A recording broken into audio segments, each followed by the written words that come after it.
修行從心開始。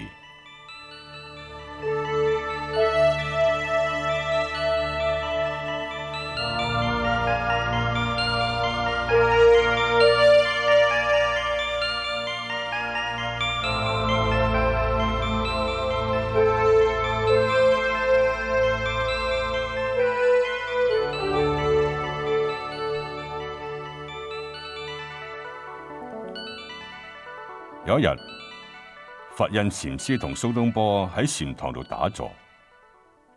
蘇東坡忽然間問禪師：禪師啊，你睇一睇我坐喺度似乜嘢？佛印禪師好仔細咁望住佢，就話啦：啊，好莊嚴啊！學士眉眼慈柔含笑，身上端嚴，就好似一尊佛祖。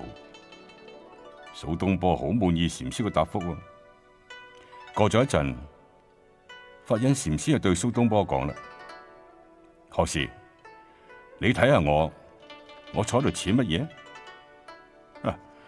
蘇東坡嘅心諗啊，平時俾你呢個老和尚咧佔盡上風，搞到我尷尬不堪。今日捉到呢個機會，俾啲顏色你睇下。蘇東坡就講啦：禪師啊，我老實話俾你聽啊，你今日啊就似一堆牛糞啊！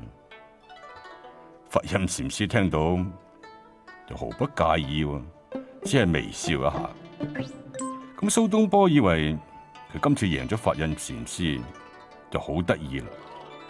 逢人誇口話自己聰明，等佛印禪師啞口無語。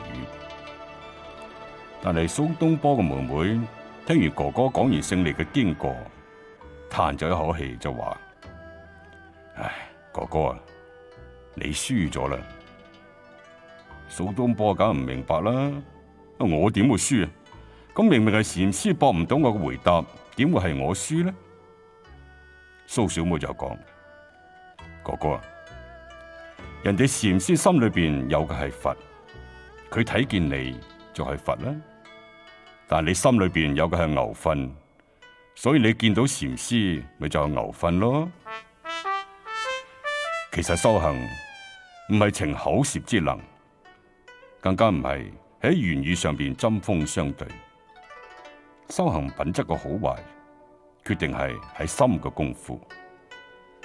減少比較分別嘅習氣，離開凡夫心，就可以除去心裏邊嘅毒草。所謂心裏邊嘅毒草，就係我哋勝負嘅得失，比較分別嘅妄想。就好似佛印同蘇東坡咁，如果以佛心睇人、睇萬物，一切都係佛嘅莊嚴顯現。